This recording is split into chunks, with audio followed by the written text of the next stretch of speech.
So hello, everyone, and thank you to coming to Publishing Online, designed to demo, a panel offered at Save Against Fear 2020, or hashtag SafeCon 2020, as we're calling it, getting all hip to the interwebs lingos. This is going to be a wonderful panel with some wonderful people who, again, my thanks to all of you for coming on board, sharing your expertise, your knowledge, your passion for something that brings us all together. So without further ado, I will retreat back to the satellite of love here with my buddies Crow T Robot and Tom Servo, and I will leave you all in the most capable hands of Crystal, your moderator. And so I'm going to go ahead and extricate myself. Stage left, heavens to Murgatroyd, ask your parents. So be well, everyone, and enjoy and have some great discussion. Hello, everyone. I am Crystal Mazer. So I am a freelance writer and game designer. I've worked on games such as Chicago by Night. I worked on and the lead developer for Pip System from Third Eye Games, and Never Going Home from Wedding Games, and a whole bunch of other things. I'm also an educator by day. I am the moderator for this panel. We are talking about publishing online. And we're going to be focusing on game design and publishing within the online world, promoting playtesting, and some other things like funding and when shouldn't you self-publish online and stuff like that. So I am going to, and Monica is here, yay! Hopefully she can join us, get in the panelist. There she is. So I'm going to have everybody go around and introduce themselves before we get started. If any of you guys do have questions, I do have the Q&A open, so I will be able to check those questions and I will ask them as we get around to it. So I'm going to start with the first person on my left, which is Doug. Hi, everybody. I'm Doug Levandowski. I am also a freelance game writer. I do tabletop, but more recently, more RPGs. I've done Kids on Bikes, Teens in Space, Kids on Brooms, Aunt Agatha's Attic, a card game that came out recently, and Duel of Wands coming out from Renegade soon. And my pronouns are he, him. All right, Travis. Hi, everybody. I'm Travis Legge. My pronouns are he, him. I am a writer and game developer. I've been doing a lot of freelance work with Onyx Path Publishing, developing the Scarredlands line, and coordinating the Twitch programming. I also run a publishing company called Aegis Studios. We've done the Contagion urban fantasy role-playing game, Citizens Divided for Savage Worlds, and yeah, been self-published for about 15 years before I got into freelancing, and now I'm doing that full time. So. Awesome. And Monica? Hi, I'm Monica Valentinelli. I've worked with a lot of different companies. You can find out more about my work at booksofm.com. Right now we have a Kickstarter for a game I contributed to called World of Darkness Ghost Hunters. And again, if you want to find out more about me, go to Books of M. Thanks. And Aloy? You're muted. Haha, yes, I caught it. I am Aloy Lasanta, owner of Third Eye Games, co-owner of New Agenda Publishing. I am not too cool for school today, but I just had eye surgery, so ignore the sunglasses. But I have created a lot of games, Part-Time Gods, the Pip System, Apocalypse Prevention Inc., lots and lots and lots of games. Run is the newest game from New Agenda that will be coming out soon. Very happy to finally have sent that to the editor. But otherwise, I do tons of publishing and writing and everything, so I'm really excited for a nice discussion. Awesome. And my pronouns are she, her, and mix. I forgot to say that. So we're going to start off with let's say you have an idea for a game, or you have an idea that you want to put out there into the world. So what would be your first steps for figuring out what to do with that? I know that's a huge loaded question, but maybe we can boil it down to some of the basics. Who would like to start with that? Well, if you don't mind me answering your question with a question. Yeah, go ahead. I guess the first question I think you need to ask is like, what is your aim, right? Yeah. Are you trying to you're trying to bring a new world to fruition, present a new storytelling experience to people, or are you just trying to get some work out in front of folks? Because those are very different approaches that you're going to want to take. Especially with the last several years, the advent of community content really opens up. If it's just that you want to get your feet wet in the game design space, you know, there's a lot of community content programs where they have established worlds that have established rule sets, where a lot of the burden of, you know, play testing and mechanics and creation has already been handled. Plus there's a built-in audience. So that's a good way to sort of test the waters. But if you're looking to create, you know, say a game about exploring, you know, two people's relationship, you know, the relationship between two characters in a post-apocalyptic landscape, and they're the only ones that are alive, you probably want to maybe look at, you know, building a system that's going to support that, because that's a little bit far afield from kind of the, you know, standard array of what's out there for community content. Yeah, one of the things that happens a lot is, and one of the questions I get a lot is, when do I know my game is done? And that is a really hard question, because sometimes you don't know who it's for until the game is done, because you're working with a really cool mechanic, or you want to try a new setting, or you're just having fun falling in love with game design. Every game needs to answer two questions though. What do the players do individually at the table, and what do they do as a group? And if you can answer those two questions, then I think your game is ready to proceed with production. Because until you have answered those questions, both for yourself as a designer and in the text, it's really hard to proceed, because you lose the focus as production continues. I forgot to mention, this is something that we cover in my Intro to Game Writing class that I teach through the Rambo Academy for Wayward Writers. And I do have an upcoming horror and games class if you're a big Halloween fan. So, but I believe those two things are super important. Anyone else? I mean, if we're going back to the beginning, right? It's because the question is, you have an idea. How do you even, where do you even go from there, right? The first thing that I do is I'll call up a couple of my friends. I'll be like, hey, I have this really cool idea for like this sort of thing. Is that something you might want to play? Is that something you might even give a shot at your table? And, you know, usually they're like, yeah, you know, if it was written well, you know, I mean, and that's fine. That's fair. I don't write everything perfect. But, you know, a lot of the time I'll come up with a game that I think is really cool. I'll ask a few people, and they'll, you know, sometimes I get emphatic yeses. I'll be like, well, maybe I should move down that road. And in other times I get like, I don't know. You know, like for instance, I'm working on like a rap battle RPG, but it's been kind of on the back burner because the majority of the people that I ask say that they would be very apprehensive to play that type of game. They would feel like they might embarrass themselves, like they're not going to do well at it and things like that. So it's something that I'm working on kind of in the background as I'm working on more things that will be more marketable, I guess. It might be done one day, but it basically, that sort of kind of feedback tells me where I need to give my attention, because I only have so many hours in the day. So I don't want to like publish a game that like nobody's going to play, you know, so. I super want to play that game.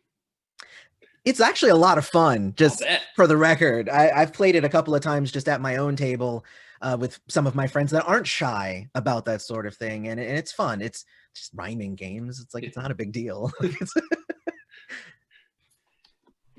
Yeah, to sort of echo what everybody's been saying, thinking about, even as you're starting, I think thinking if you have a sense of what kind of market you want it to exist in, do you want it to be mass market? Do you want it to be indie? Do you want it to be something that you put up on Kickstarter, PDF only, and like maybe 100 people get it? Cool, right? And so knowing what your goal with it is going to help you with that as well. I'm a big fan of both. Small plug, Arcane Zoo on Kickstarter now, $5 journaling game. But that's a game that like not many people are going to, I think, be super into, right? So yeah.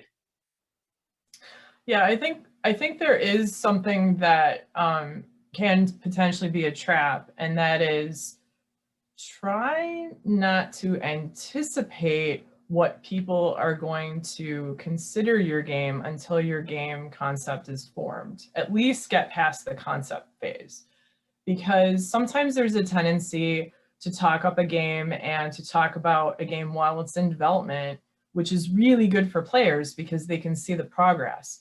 But if you don't have a clear concept, sometimes what happens is that you'll lose people who will think the game is one thing, but it's really something else.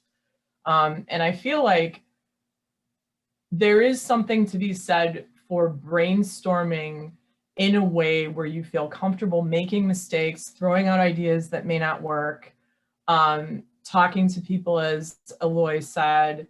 You know, all of these things are really good, but not everything has to be posted online for marketing reasons either. Like you can just bring it in and really focus on, okay, what are my best ideas? What do people think about this? And don't be afraid to toss things. You know, I see a big tendency. I'm just going to run and publish everything that comes out of my brain.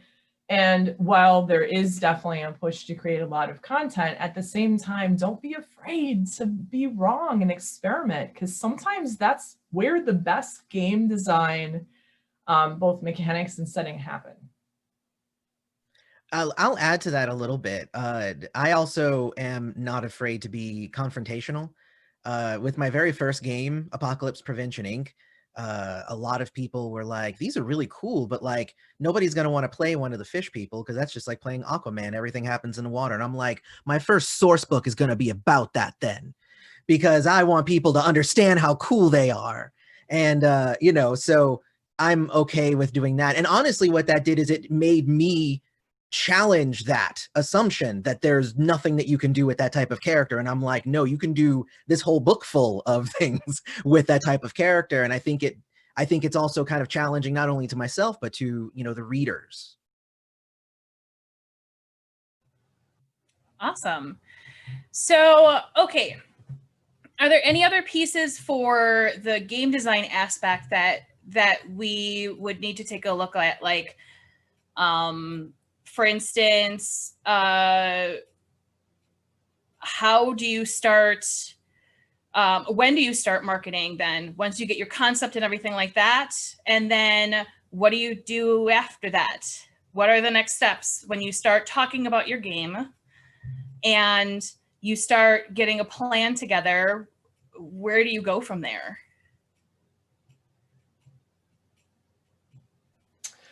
I think what you said is very important about a plan.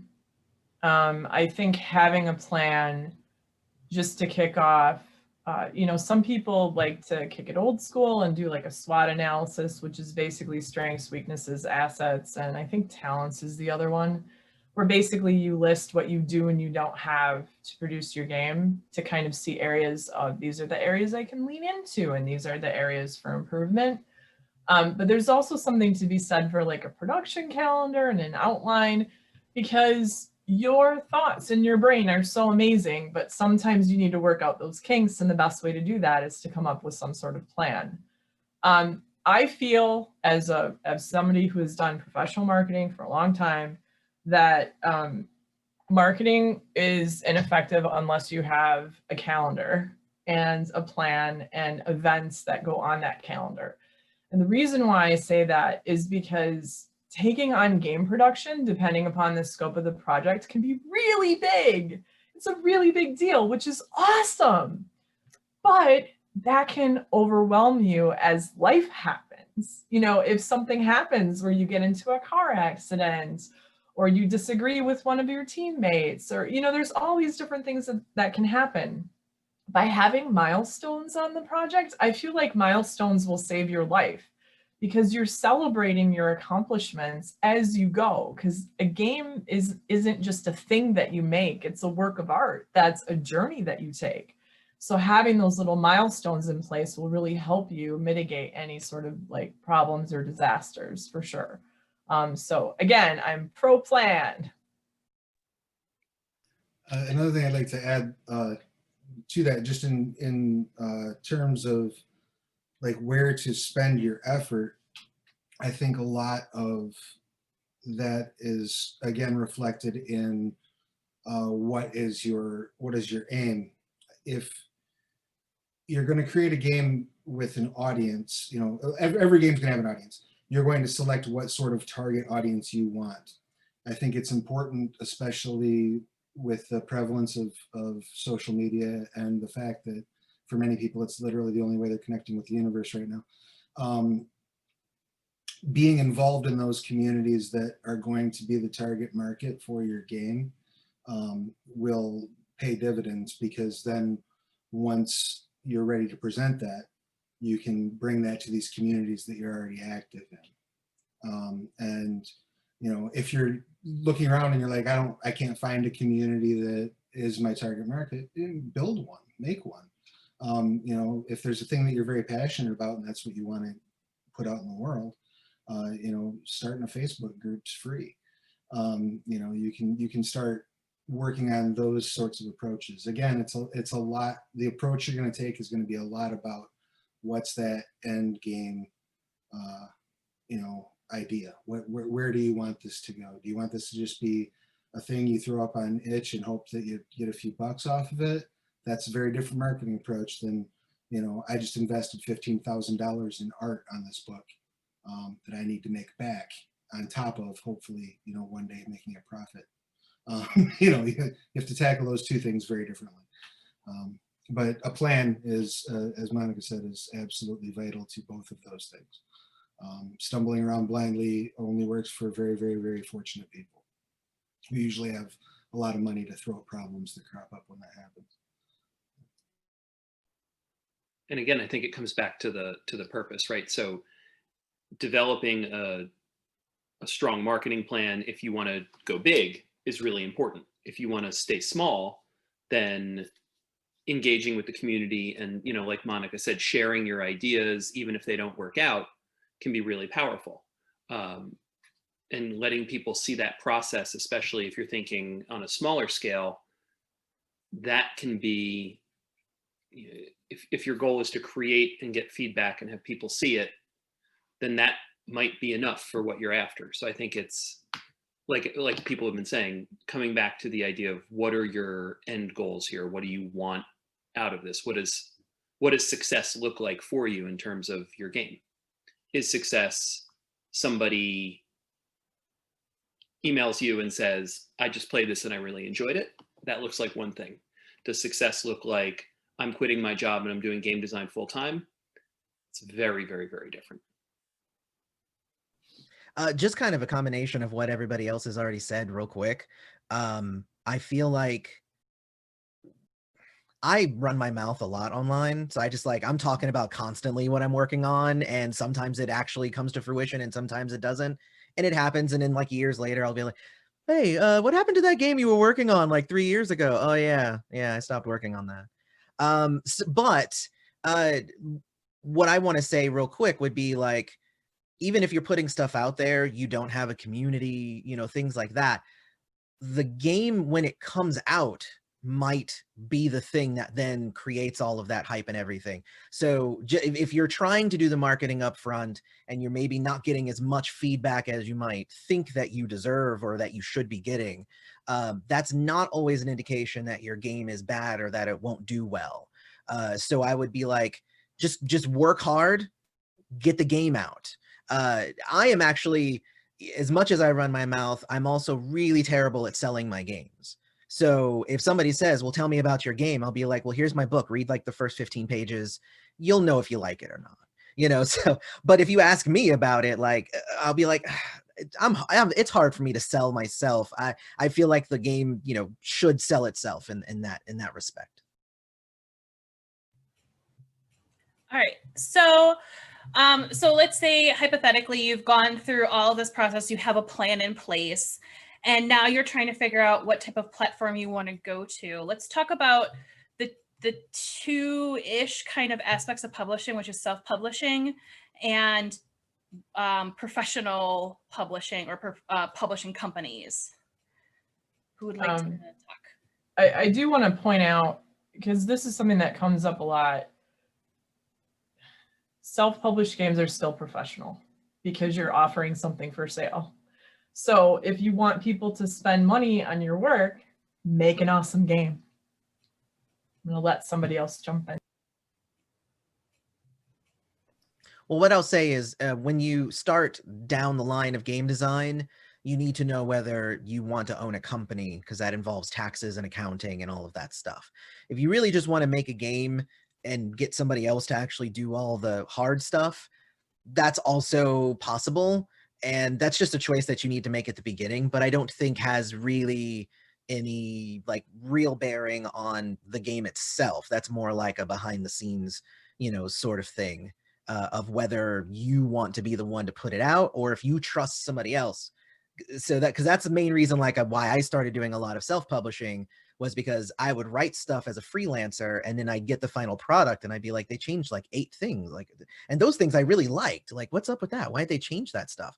And I'm like, well, I'm just gonna make my own stuff then. And then I you know, I'm not allowed to edit myself, you know. So yeah, so anyway, that's my answer.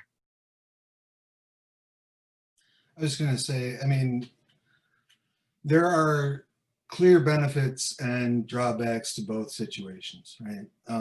When you're self-publishing, and the difference, by the way, in a lot of places, you know, your local laws may vary, but the difference between self-publishing and starting your own publishing company could be as simple as running an ad in the paper for 3 weeks that says, hey, I'm going to do business under this name. Congratulations, you know, a publishing company. That's all you need to do. You know, file the taxes using your own social security number. You're now a publishing company. Congratulations. But you know, it's about how much creative control you need to have. And sometimes one of the things to examine with that, again, is what's my target market? What's my end game? There's a lot of people, you know, I've been pushing community content because it's the avenue that I took that really allowed me to make the leap to full-time freelance, right? And I think it's a very good avenue, not only to get your work out to a broad audience, but also to forge yourself a little bit as a creator. Because if you put something out that's bad on the Dungeon Masters Guild, you'll probably hear at least once or twice about why it's bad. Because there's enough people that are looking at it that they're going to tell you what's wrong with it. So it's a good avenue to feedback. But it also it gives you, you know, there's a ton of tools. You can, you know, compare your work against other published things to sort of gauge how it's, you know, that's why it's the 800-pound elephant in the room. I was going somewhere with that. So yeah, that's a very different, it's a very different end game. It's a very different approach than, you know, I want to build a company where I make my own stuff and we go our own way and I have this 5-year plan, which is also a very different approach from I'm going to just submit stuff to every gaming company and just whatever they send me, I'll just crank that right out and send it right back. And you can do all 3 of those too if you have the time and the dedication and the ability. There's no reason not to. But you got to kind of ask yourself, what do I want? Do I just want to be creating in this type of environment? Or do I want to tell a specific story, bring a specific tool set to the table, so on and so forth? And those, I would personally, given the nature of the business, recommend against, like, I came up with this hot system, I'm going to try to send it off to, you know, X publishing company to get them to pick it up and run with it. I would recommend against that because they're probably just not going to do it, you know, unless it's, in my experience, it seems very rare that that happens. That's the way you get your foot in the door. You know, you build your brand your way, build your system your way. And I'm happy to be proven wrong about that, but you know, that would be my recommendation in that end. And I would say the question of whether to seek out a publisher or publish yourself comes down to the question of what do you want to do, sort of like everybody else has been saying, right? Do you want to engage with the business aspect of things, which is going to take time away from your time to create and your time to design games and your time to write? Or do you want to give over quite a lot of that control to somebody else and have them make decisions about your game that you may or may not agree with? But that will leave you with so much more time for the design work and the creative work. For me, I tried self-publishing in the tabletop end of things, absolutely hated it, and said, yeah, if a game doesn't come out that I really like, okay, as long as I don't ever have to do this again. So yeah, and I've been really happy doing not my own thing. I think it also comes down to a matter of funding, right? Like games require money to produce, and something that people sometimes forget is the amount of time spent on that you spend on writing and editing and outlining and marketing and playtesting and all these other kinds of things. That is a resource. Time is also an additional resource in addition to the money that you have. So, you know, I feel that the scope of the game is often determined by the budget that you have, because sometimes you might want to publish a really amazing book with, you know, that's 300 pages, full color illustrations, all these other sorts of things, but you don't have the funds for that. So budget is a really good thing to think about early on, because sometimes that shapes the scope of the project. And sometimes it also shapes the scope of the project in such a way that you might have to cut word count, you might have to, you know, shrink the size of the book, you might have to have a different budget for art. I mean, budget drives a lot. And it's something that, you know, especially when you publish games yourself, you still have to pay taxes on the money that you earn. You know, that's just how the business works. So when you start tracking expenses, if you spend, you know, as a self-published indie author and you only spend a couple $100 on art, well, how much money did you spend on other assets? And does that go against your taxes? I mean, these are like really big questions to ask yourself. So, you know, if you're thinking about funding, my recommendation is try to think about that early on in your process as opposed to way late, because by the time you do it on the late end, that might change the entire design and presentation of your game. All right, I think that's actually a perfect segue into a different topic, which is funding. And how do you raise funding and what do you spend it on? Like, what are the things that are going to, when you're talking about budgeting, what are the biggest chunks that you are spending on?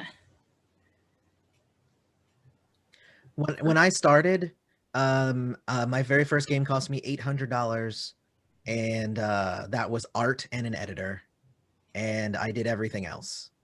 And that's honestly, that's a big deal for me personally, was that if I was going to do this and I was going to jump in and be a publisher, then I kind of needed to know all the different aspects of what it meant to do that.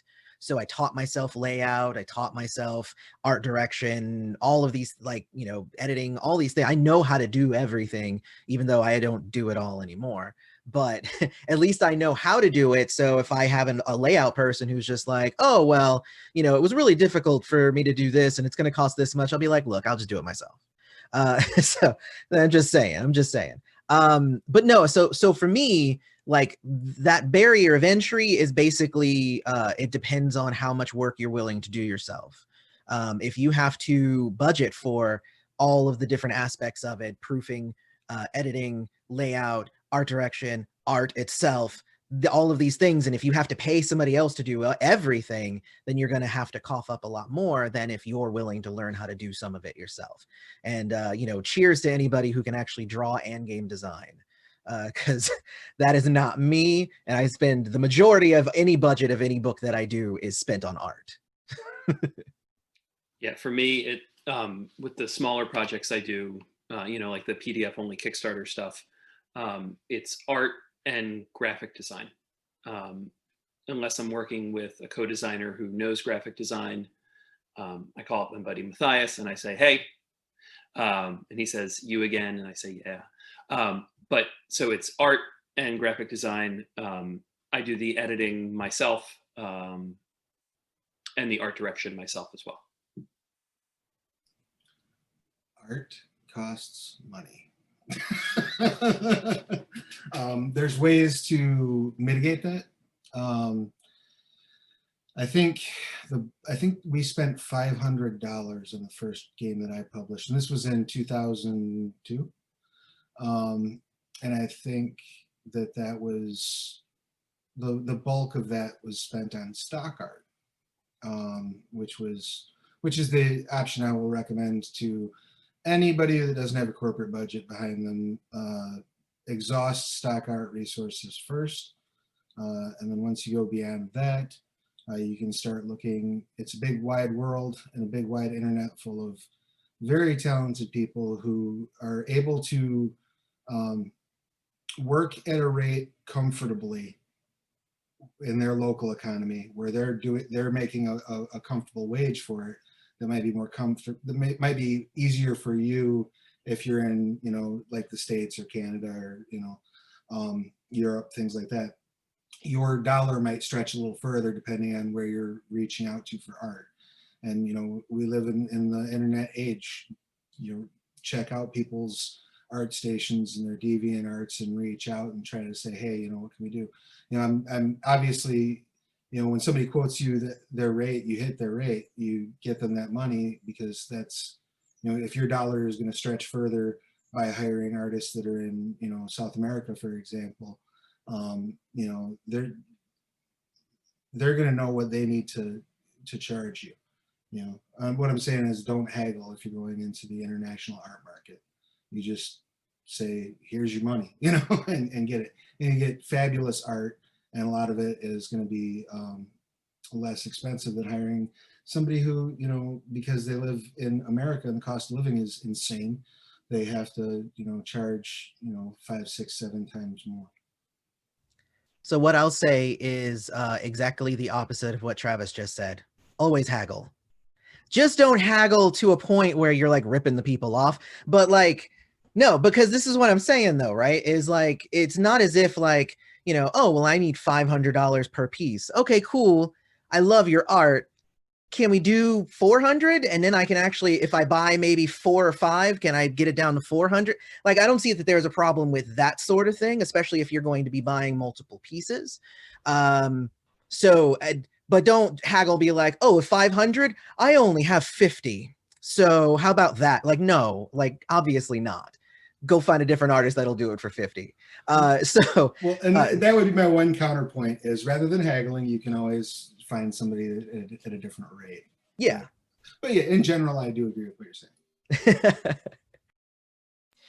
saying. One of the things that I recommend to my students is, if you're thinking about art and production and layout design, you have a universe of amazing games that have already been published that you can look at, and you can look at the credits page to see who's done layout, who's worked on some of the books that you really love, who's done some of those art pieces, because the rates for the gaming industry are, especially tabletop, are so much different than they are from everything else, that if you want to get in the ballpark, try to hire people or at least get inspired by what's already been done, and that'll help shape some of both your expectations, and then when you are doing the haggling and negotiations for people that have done that work, you can even reference that. You can say, well, I'm contacting you because I saw your work in X and I was like super excited about it.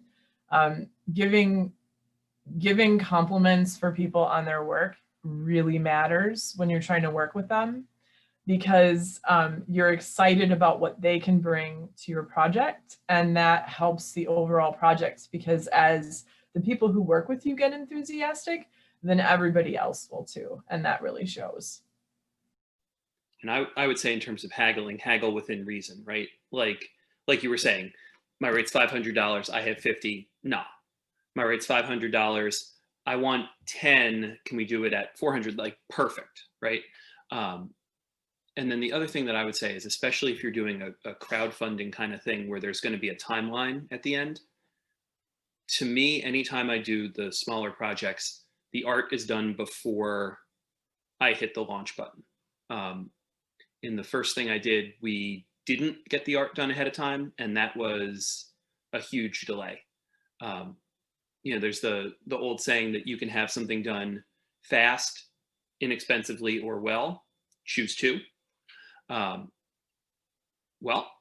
Inexpensively and well is always going to be my choice, right? Provided that I have the budget to, you know, put that out ahead of time. Because if I don't have a timeline, or if I can stretch my timeline, then great, right? I can take a risk on somebody who, my current project, we found somebody on Fiverr to do it. And so there was a lot of back and forth, particularly on one image, about like them not quite taking some of the feedback we had given. And if that was like well, crap, we said we're going to deliver in October, it's October 11th, let's go, go, go, go, go, we might have had to cut corners in terms of what we wanted. But yeah, so I would say part of my budgeting anytime I think about a project is that I'm going to put the money for art out front, and that's going to be a sunk cost as soon as I hit the launch button. All right, so we talked a little bit about art and everything like that. Like, where would you guys find artists other than just going out into the wide world? Is there any other sites that you would recommend, or any communities that you would recommend for people to look at? I think it depends on the project. I love the idea of looking at like what people have done stuff before, right? Like, I really love the art in Spectre Ops. Who was the artist on that? Let me see if I can talk to them. Especially for smaller projects, I'll talk to friends. I mean, one of the cool things about getting into the industry is you meet some really talented people. You know, one of my games was a guy I went to middle school with, and I saw his art while I was like having a chat with my co-designer about it, and like was sort of scrolling through Facebook while we were talking and saw something and was like, oh my God, I found it. Or Fiverr, DeviantArt, places like that. Although the less you know someone, the more of a risk you're taking. Yeah, absolutely. You could also, like, Drive-Thru-RPG has a robust stock art catalog, but every piece of that stock art generally has contact information for the people who are behind it as well. So if you're looking to more directly commission, if you're looking through stock art and you go, I love everything this person drew, but none of it works for my game, you can reach out directly to them and try to see about commissioning them. Twitter is handy. If you can, just mute 95% of Twitter. It's very handy and fun. Instagram is a great place to find artists. I would say keep an eye on social media, look for things that look cool. And the I guess, tack on benefit of approaching people through social media, or at least finding the people you want to approach through social media, is that you can also look and see if the person is someone who you are willing to work with. I'll put it as politely as possible. Because there are plenty of people that are in the creative space that maybe you don't want to work with. And you can identify them generally pretty quickly by a gaze at their Twitter feed. One of the things that we're kind of talking around is the idea of buying original art versus stock art. And basically The difference between the two is really about licensing. So sometimes when you're thinking about price, you can negotiate based on whether or not the artist owns the piece that they illustrate outright and then can license it to other publishers. Or if you are asking them to create this piece for your game and they can never use that piece again. Licensing art is really important to think about long term, which is why a lot of us have said, you know, if you're thinking about doing a game to start, you know, start with stock art. It's a really great way to learn. But when you use stock art, every piece will have a license attached to it. It's part of the agreement that you have. I know it sounds really intimidating and complicated right now, but the rules are generally pretty clear. Like when they have it for each image, it's just something you really want to check out. I think it'll be of overall benefit to you long term if you start thinking about that, and it also helps the artists who are building relationships with you. Yeah, and I think that that's a creative choice, I think, on the part of the creator. For instance, my very first game, the majority of that money went to art, and it was original art, and I could have gone and gotten a bunch of stock art. But what I really wanted to do was put out just the most professional looking thing that I ever could with art that fit the setting like to a T, because I made it, you know, and that's really what I kind of wanted. So that's like a decision that you're going to end up having to make as a designer is I probably had fewer pieces of art because I had to spend more money on them than if I had bought stock art. So, you know, how much art do you need? That's a layout question, and I have tons of advice about layout and everything. But yeah, so, but another place that you can go, and this is another thing, I lean a lot on people I know, right? So if I'm like, hey, I need art like this, and I'll just post it up on all my social media. Do you know an artist that does art like this? And sometimes I'll get publishers, I'll get other people who've read my books already. I'll just get people like my mom, like suggest, oh, like my son, my friend's son also does art, and this is his stuff.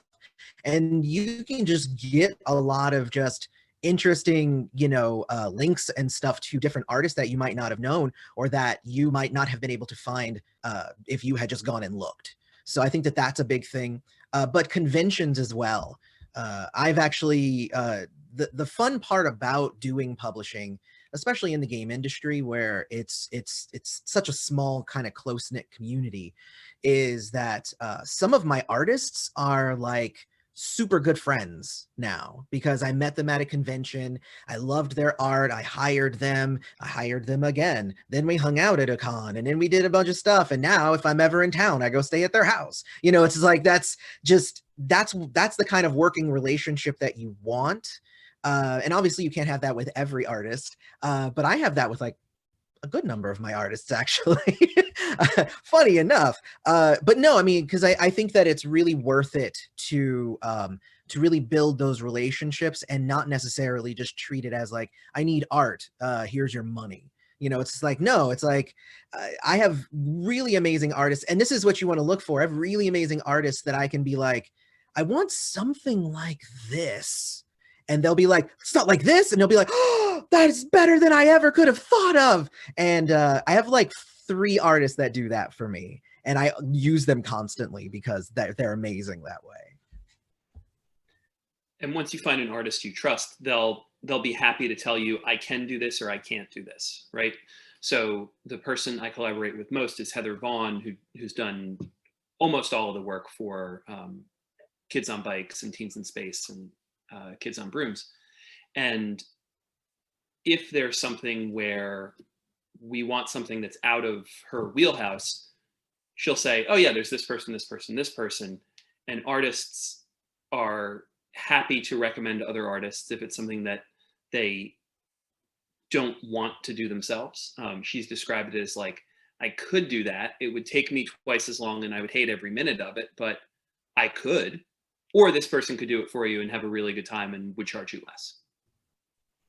Yeah, from what I've heard from my artist friends, their community is a whole, it's separate. Like we have the designers over here and the artists, they're over here having their whole own giant community that they have. So they're more than happy to refer different, artists for different gigs. If we're dropping names, some of my favorite artists that I work with, Amy Ashbaugh, Melissa Gay, Daniel Oshoki, Jan Galino. Those are like my 4 that I'm like, whenever I have a new project, I call them. So.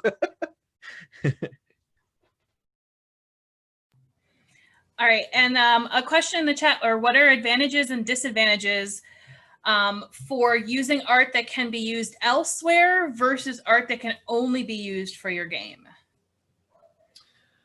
One of the things to think about for art, as others have said, is part of the reason why it's part of the design choice and it intersects with budget is because the art is a piece of information that gives the player an impression and a feeling about your game. Okay. The presentation and layout of your game gives anybody who's opening that up a feeling and emotion. So when they open it up, they're going to see what you want them to feel. And those are a lot of the decisions that go into art direction. So the advantage of using art that can be used, so if you use art only for your game and your decision is this is a game that I created my own world. It's a setting that I want to evoke a certain feel. Like if you were creating, sorry, just elevator pitch off the top of my head, like Pokemon meets Labyrinth, right? And there's a very different feel of photorealistic art versus manga art. Those are 2 very different feelings that the player is going to get. So if you buy original art and you only keep it for your game, that becomes part of the game's identity in an inseparable way. It can never be separated out. When you buy art that can be used other places, like for example, for the D&D stuff I do, a lot of times I will use stock art because I'm evoking the feel of D&D, and that is not unique to the product that I am making. So there's a different sort of decision going in there, and it's also cheaper. So it's a big decision because really what we're talking about is that feeling, that impression. It's part of branding. It's part of the brand redress. It's part of awareness. I mean, anything that gets somebody to respond to your work is very powerful and emotional. But at the same time, a lot of people recognize that not everybody has a ton of money to buy original art at all the time. So when you think about licensing, the other thing that sometimes you can do is you can work out what permissions you give the artist. So maybe the permission is the artist can create greeting cards, which is good for you because if people see that piece of art in a greeting card and they want to know what it was for, then the artist who you built a relationship with will mention the game. So there's a lot of really intricately fuzzy bits, but it basically comes down to what feeling do you want the player to have when they open your game, and what will your budget allow for that feeling, and how can you get there? We did not mention graphic design very much, but graphic design is also another way that you can get there that may be a little less expensive than original art, depending upon what you're buying and how that piece is being laid out. So what I'll say as well is that I've used stock art, and usually I only utilize stock art for interior pieces, and that's more cautious on my part, because what can happen is, what if I purchase a piece of stock art and I use it as a cover, and then somebody else makes a game and then they have the same piece of stock art as their cover, and then somebody else, and then it's like, then my game is not differentiating from the other one. You might confuse it, it might cause confusion. I feel for interior art, if you find a good piece of stock art that you're like, ooh, yeah, that really fits, go for it. I mean, art is expensive. So like, if you can find a cheap piece of stock art that still fits within what you're trying to do and mixes well with the art, the other art that you've ordered and commissioned for the book, I say go for it. And it also creates, art is, it's visual shorthand for your setting, right? So for example, Citizens Divided is a cyberpunk game that I work on, that I created, that I will never, ever, under any circumstances, ever spend money to hire an artist to work on. I just won't do it. There's no reason to. It is a existing, very strong genre that has very strong images that I can go grab stock art for all day long, and they will be evocative of what I want that setting to be. Everything that makes the setting special and unique is in political text, basically. So there's not really a need for me to differentiate that visually beyond the design elements, right? Another thing about stock art to look into is when you're looking at those licensing, there are some pieces where it's like, you can use this exactly as it's presented, and that's it. And there are other pieces where it's like, no, bend, fold, spindle, mutilate, recolor, resize, crop, whatever you need to do to get it done. So when you have art that allows you that level of creative freedom, you can also start creating like branding elements.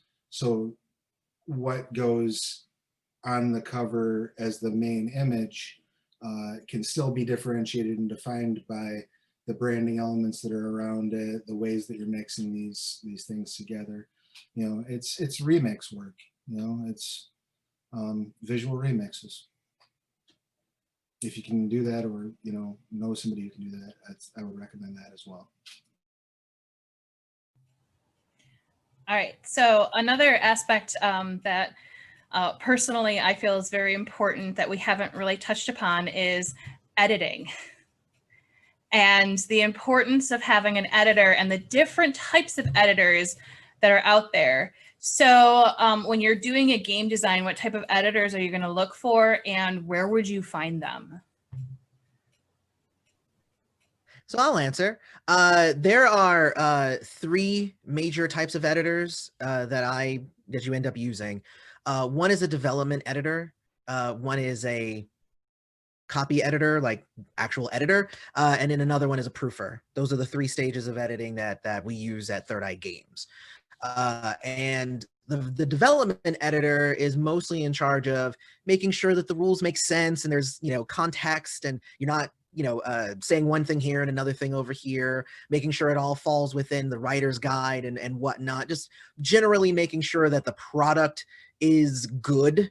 And then you hand it off to the copy editor who makes it actually good. So and they're the ones that will spot things. I remember in one of my games, I used the term super soldier, and my editor was like, well, actually, technically, that's a trademark term that actually Marvel owns for Captain America, and you can't, I mean, you could use it because nobody cares, but technically, legally, it's not a term you're supposed to use. And I'm like, okay, well, then I'll change that. So that's the level, like, they're going to catch all the major things, major hiccups, probably more inconsistencies in what you're doing. And then once you've got those 2 major stages done, you lay it all out, you get it all done, and then you hand it off to other people who are then going to make sure you crossed all your T's and dot all your I's and make sure that, the margin doesn't look weird and, things are spelled right. So that's like the 3 major things that you need. And those should be 3 different people. It should not be like, oh, I'll do 2, I'll do the proofing, and it's like, it should be 3 different people, because you want as many sets of eyes on it before it goes out. And even with that, there's still going to be a couple of mistakes that are likely going to get through. But if you have that, then the majority of what goes out will be, 99% amazing.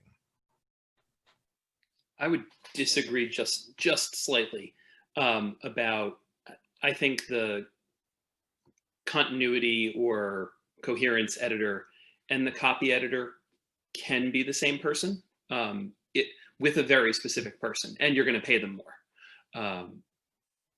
But we've used Haley Birch for some of the Powered by games, and she's done both, I think, really well. But that last step is one that we skipped in one of them with disastrous results. So after layout is done, a professional has to look it over, which boy, I wish I knew that a while ago. The one other editor that I would add to this, though, and they don't always have the title editor, but a sensitivity or a consent reader, I think are really important, and they do a lot of the same in terms of editing, right? If you're using one thing in Kids on Brooms is our sample text told the story of 3 different characters, and one of them is Korean, and so I was using the naming convention that I thought was the right way to go, but our reader came in and said, well, actually it's this way. Great, right? And so I think having them edit it first is really important before you pass it off to continuity and copy. One of the things that we're kind of touching on is that there is no one way to add the different layers of edit. It's just all these different pieces are needed. And sometimes some of those roles, like I know developers who end up doing the rules editing because they're really great at systems, while other developers like myself are a little bit more on the forte on the narrative side. So, you know, like I always love working with a rules editor because you always want somebody to edit to your weakness, because that person is going to make the game stronger. The term that I use for sensitivity readers is cultural expert. And I bring cultural experts in during, not when the game is done, but I bring them on early in the process, because sometimes there's cultural things and stereotypes that can really affect just even how a character class or how a character is presented.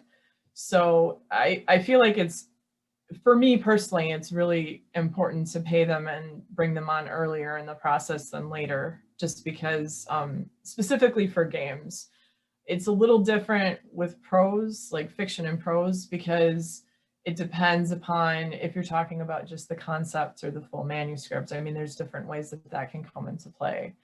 In terms of where to find editors all have their different fortes, just like game writers do. So I feel that it's really important to talk to different people to figure out who you can work with and who is somebody that is going to be willing to deal with things that are maybe problematic, or things that you want somebody that can work with you as a peer. Let me just put it that way. I feel like having that good relationship is really important for the strength of the game.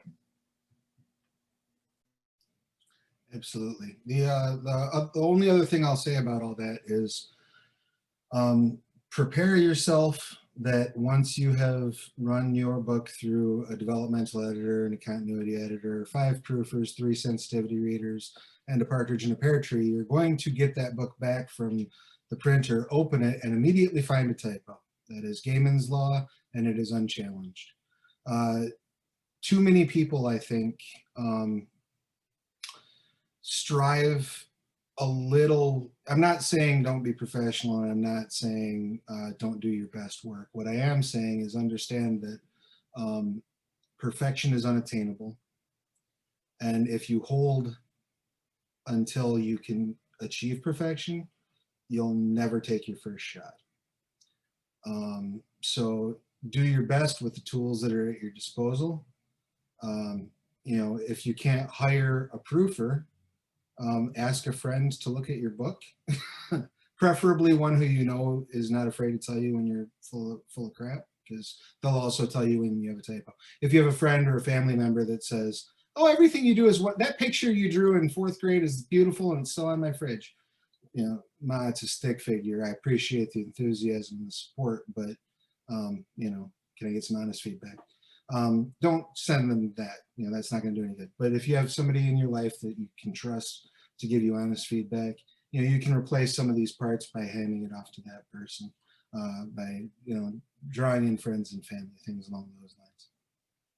Don't, I guess, and furthermore, we've talked a lot about processes and ways of approaching things. There is no one roadmap into the biz. If there was, it would be very jealously guarded by the people that are already here. We'd have swords and, you know, but no, everybody gets here a different way. Find what works for you and the path of least resistance and take it. I want to just say one additional point, and just to kind of bounce off of what Travis said. If you can't afford a proofer, if you can't afford an editor, then you should not release a game. You don't have enough money to release a game. If you're going to skimp anywhere, skimp on art. I disagree. Don't skimp on the editing and the proofing and making sure, because in the end, the art's pretty and the art's going to bring the person into the book and whatnot, and that's nice. But if they can't read the text because it's terrible and it's not edited, then you're going to make a really pissed off player. So like, if you're going to skimp anywhere, skimp on the art. That's my thought. And I would say, if you can't afford a proofer, wait a couple of months, save up, and then hire a proofer and then release your game. You know, when I released my very first game, it was $800. I didn't just like, hey, I have $800. Like, I had bills to pay and everything. I put aside like $200 a month until I had enough. And then I, did all that stuff. So it doesn't have to be, I know with Kickstarter, a lot of people are like, well, obviously you have to have all the money up front. And that's just how it's like, it's a gradual process, right? If you say that you need $4,000, say to do this game, you know what? I usually go into Kickstarters with like half of the money that I actually need. So if I'm asking for 5,000, that means I already have 2,500 ready to spend on this project. So I only ask then for 2,500. And then if we make more, then that's less money I have to spend out of my own pocket, and that's great. But I feel like there's just that expectation that like, oh, well, like all the money has to be here all up front before you can do anything. And it's not really that way. It's a marathon, not a sprint sort of way. I would agree with everything I you said don't- about Kickstarter. Oh, sorry. Go ahead. Sorry. I don't, I'll just say something real quick. I don't set my funding goal based on sunk costs, right? So if I'm paying $200 for art, my current ask for the Kickstarter was $50. Because I'm just sending out PDFs, right? I don't have any printing costs. But art was about 200, graphic design was about 100. If we had just hit 50, I would have lost money, but I would have already lost the money. So. I wanted to touch on something that Aloy said about, the editing process. So one of the things that happens a lot, and I think this is the biggest shock that first-time publishers often have, is that one of the reasons why you need your text to be really good is you need it to be readable and understandable for people who don't know bupkis about your game. Because if they don't know anything to know about your terms, about your system, or anything like that, you cannot physically be there to teach them how to play your game when you hand off that book. And it's a thing that happens usually like, different people learn this at different points, but they often get really shocked. So finding editors who don't know anything about your game or your game system when you start is really important in the beginning of your journey, but it's also really important towards the end, because as you become more familiar with your game, you forget when people are new that are coming in and learning about it. And that is something that's specifically reflected in the text.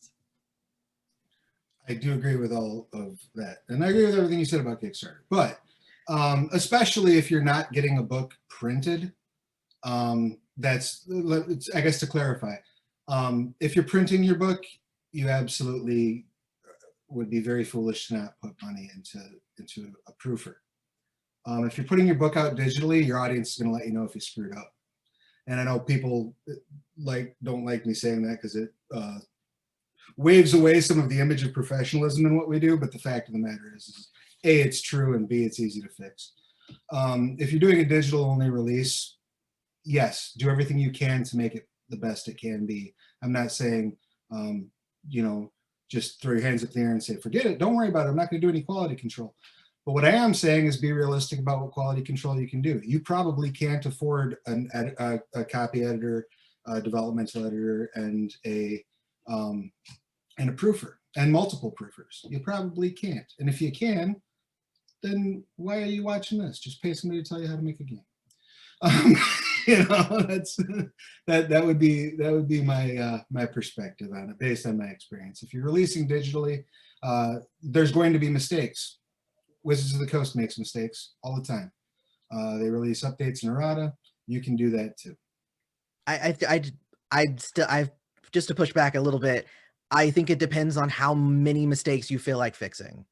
You know, because if you do spend that money on an editor and a copy editor and a blah, blah, blah, and all that stuff, then you might have to pick, you still might have to fix 1 or 2 issues. But if you don't pay for those, you might have to fix 20, 50, 100 different issues. So it really kind of just depends. The quality control is super important. I learned that very early on because my first game was trash because I did not have that. So I was able to make a 2nd edition and correct my mistakes, and it's a wonderful game now. But my very first game, it read well to me because it was my writing, but like to no one else. So just say.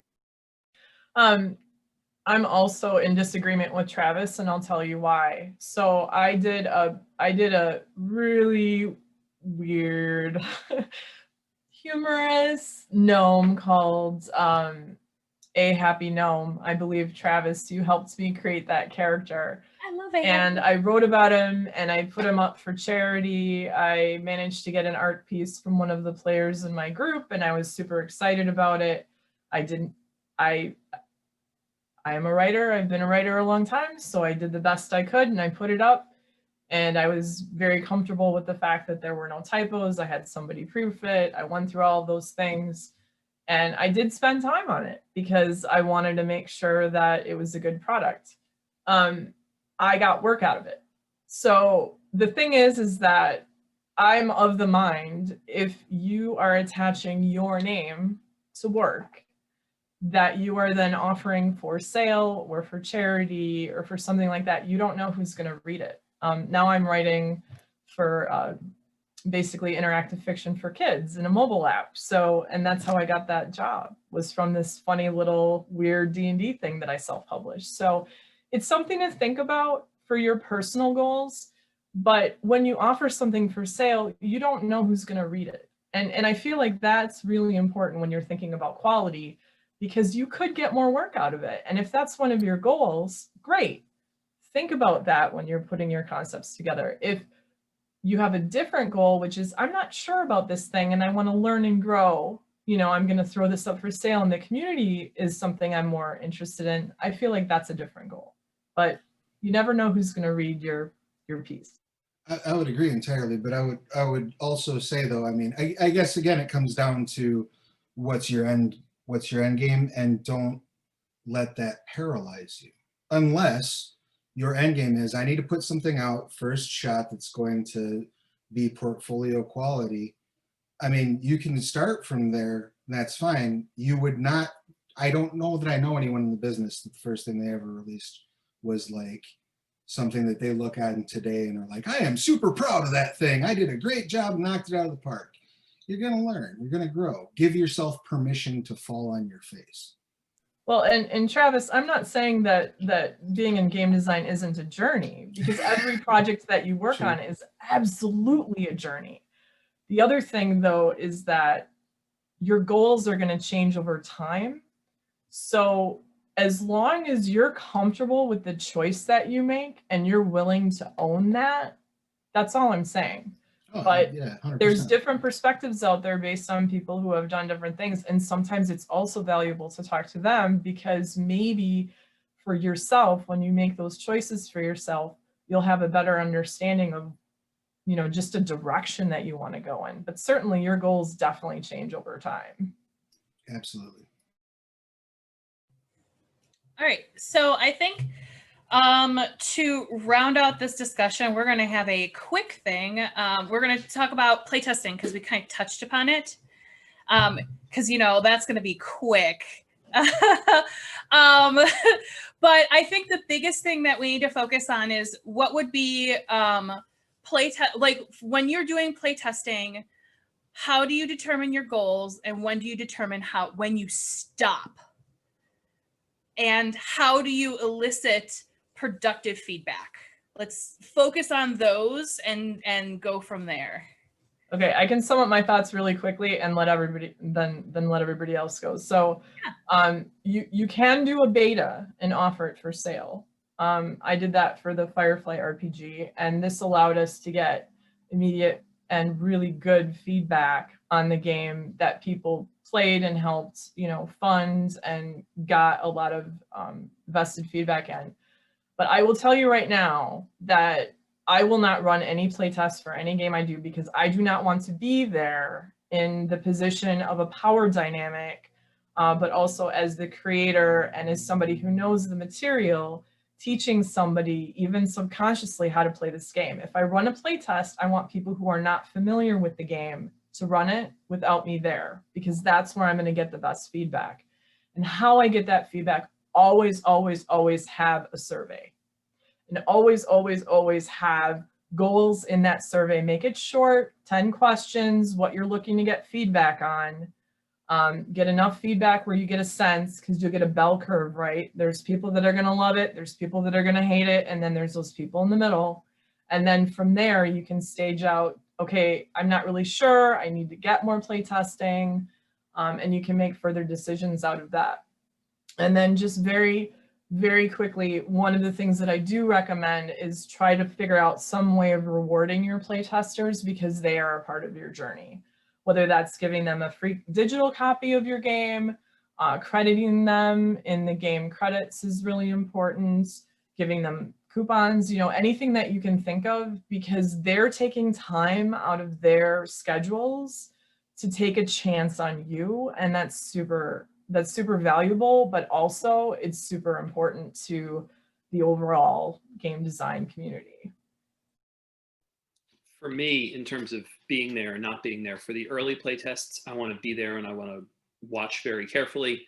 That also allows me to adjust things on the fly, right? If something just is clearly not working, then I can say like, oh yeah, that was terrible. I don't know what I was thinking. Yeah, roll 2d4 instead. But I absolutely agree that before I'll say a game is done, I want a lot of blind play testing. Right, not being there and not having, if people can't run your game without you there to explain the rules, people can't run your game. But for me, that comes much closer to the end. And then for yeah, like you being there is basically alpha. Right. Like beta is then I think when it needs to go into blind playtesting.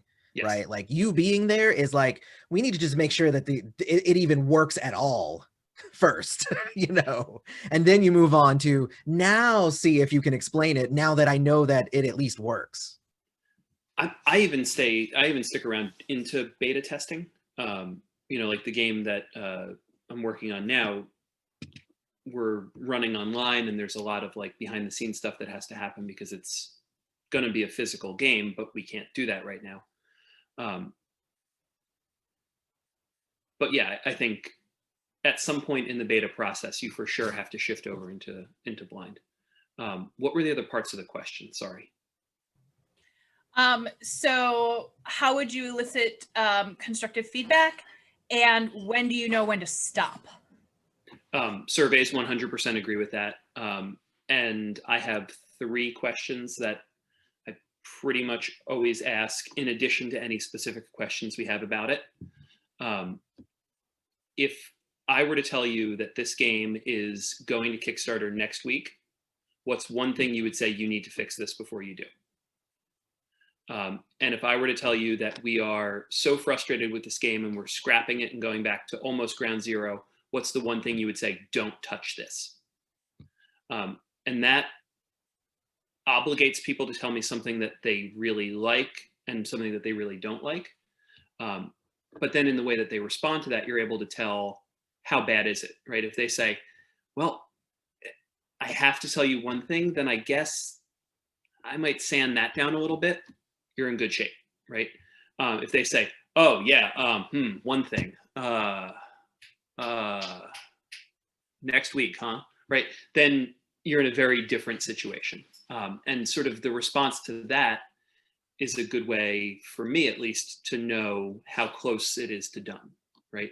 If people are consistently saying, I don't know that I would change anything, then we're close. And if they're saying, I guess work on this a little bit. Like, you have 10 questions for this, I'd love to see 20. Then I'm close, right? Yeah, I would say everything that everyone has said so far sounds awesome. As far as survey questions, definitely asking, like, you know, was there any part where the text was unclear? Was there any part where you were confused? Did you have to make any judgment calls at the table? What were they? What was your favorite moment? What was your least favorite moment? Things along those lines are good to have. Also, definitely running it yourself with just the text that you wrote in front of you, as opposed to, I'm going to draw on, I've been playing Dungeons and Dragons for 30 years. Nope, I'm just looking at the books I have in front of me and the books that Wizards of the Coast have put out. I'm not going to make any judgment calls and run everything raw, and make sure that I can get through this before you start enlisting other playtesters. Because you may find things like, oops, I forgot to describe how to get into this room, or you know, there's a missing villain. Things along those lines you might run into. But then definitely getting it into the hands of as many people as possible to get as much feedback as possible. And when are you done? Deadline. You're done at the deadline. You hope you get good feedback. Unfortunately, it's very difficult to not be present and yet force people to finish the playtest. So you go with what you got, you know. The good part about being your own publisher is that I set my own deadlines. So I just adhere to them, you know. Yeah, exactly. So for me, the survey is definitely super important. I don't skimp on the questions. What I actually usually give it, and depending upon the game, obviously, and what game and how complex it is and whatnot. But the majority of my games are like medium crunch. So usually I'll have a lot of questions about character creation. I'll have a lot of questions about different player options and the general rules. And then I'll have separate questions for combat and conflict resolution. I'll ask lots of questions like, some of my favorite questions are, yes, was this explainable? You know, did you understand it? Blah, blah, blah. But like, what was the coolest thing that you saw? Was there something that you wanted to pick, but it didn't seem like it was that cool? You know, was there something that seemed overpowered in the text, even if it's not actually, you know? And then usually I'll have those questions in the character creation stuff. Then in the gameplay, it'll be like, did you see one that looked like it was OP, but in gameplay it actually wasn't? You know, I'll ask questions like specific questions like that. Usually any game that I'm designing usually has some sort of new mechanic attached to it, which is why also that's why the general mechanics section will usually have specific questions about that and how that works at the table. So, I usually put my playtesters through the ringer. Like I'll give them, you know, 25, 30 different questions. And, you know, then the prize that they get at the end is usually dependent upon, you know, how good of feedback I got. Like if I have some playtesters that will send stuff back and like every answer is just like a paragraph, like, oh, this and this and this and all that. And I'll be like, this is awesome feedback. Thank you so much. You know what? Everybody was going to get a digital copy. Give me your mailing address. I'm going to send you a physical copy because you gave me that good of feedback. You know what I mean? So, and then if somebody's just like, yes, I'll be like, okay, cool. You might not even get a PDF. I might not even talk to you anymore. So, I like it. You know, so I range based on, you know, how useful the feedback is, because that's the worst thing that you can get as a game designer is when you say, well, tell me your thoughts on the game. I thought it was good. That doesn't help us at all. Like seriously, like I need specifics. And the funny thing is, and if you're just getting started, you'll find that it's harder to find playtesters. A lot of the playtesters will end up being your friends. There's other indie, you know, smaller companies that you might be able to be like, hey, if I playtest your game, will you playtest mine? You can definitely do things like that. As you go along, it becomes much easier. Anytime that I say I'm working on a new game, I immediately get 3 or 4 emails. When is it going to be available for playtesting? So like, it's a thing, right? It's really hard to get those playtesters at the beginning, but it does get easier the more you stick around. All right. And then because we had it come up in the chat. I'm going to actually ask it here really quickly before we close out. Is that if you are wanting to become a playtester, how would they become a playtester for you? Send me an email or hit me up on Facebook or whatever. Just send me something and be like, I want to play test your games. And then I add you to a list because I have like a list. So there you go. Yeah, contacting me on Twitter is great. And I realized I forgot to say my third question for playtesting. The third question, which is more important towards the beginning, is, would you play this again? Which sounds really simple, but like that the responses that people give you are really, really telling. Yeah, I want to sit down and play that right now, but I have to run. That's a great answer. Yeah, if you need another play test, I could. All right. Or, yeah, I'd be excited to see what you do with this, this, and this, right? Yeah. So, sorry. That's good stuff. Same as Eloy. And Doug, reach out to me on Twitter. I'll get you my email address, and I'm always looking for people that are willing to look at materials and tell me how terrible they are. Tell me how much fun they had playing. Same.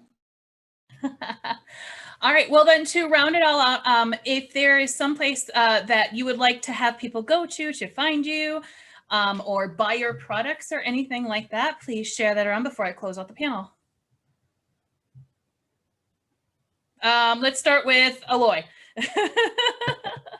Thank you. You can go to thirdeyegames.net, which I believe is actually down right now, so don't go there. Go to DriveThruRPG currently, because we're working on a new site. But there's that. You can also find our games pretty much anywhere. We also have a Patreon for our Pip System Primer. If you want to go check out some really fun expansions to our family-style RPG system that we have, definitely check that out. It's the Pip System Primer. I believe it's just patreon.com/Pip System Primer. So go check that out. It's cool. You get a little bit of a discount on each of our little primers that we release quarterly. Monica? Booksofm.com. I've got games available on Amazon, DriveThruRPG, a whole bunch of other places. So if you go there, it's kind of like the central hub, and you can see some of the things that I've worked on. I'll give another last minute plug for the World of Darkness Ghost Hunters Kickstarter, which I'm really excited about. I wrote the storyteller chapter. So if you are a big fan of all things spooky, check it out. Travis? I am Travis Legge, Legge, everywhere on the internet, pretty much. Patreon is Travis Legge. The only place where that's a little different is if you go to Twitch. It's Plastic Age Plays is my Twitch channel. And you can also always find me on the Onyx Path Twitch channel. Yeah, DriveThruRPG, if you just look up my name, everything I've worked on pops up. So, yeah, there you have it. And Doug? Yeah, so on Twitter, I'm Levzilla, so that's a great place to talk to me. And I posted the link to my current Kickstarter in the chat here. If you want to search for it before Thursday, not a whole lot of time left. Arcane Zoo, if you just want to look it up. It's a game about running a zoo with mystical creatures in it. 7-day journaling game. Fantastic. And I'm Crystal, and you can find out more information about me at thegeekypanda.com or on all social media for @BodyAndSoul152. Or you can find me at the Darker Days Radio or Gehenna Gaming, Twitch, or Discords. So thank you guys so much. All of you guys brought some really fantastic insight. And this was a really great panel. Thank you guys so much. Thank you so much for moderating it. All right. I will see you guys later. I think we have to shut down the Zoom so that the next panel, which I'm also on with Travis, that can get going. So thank you guys so much. Bye, everybody. Bye.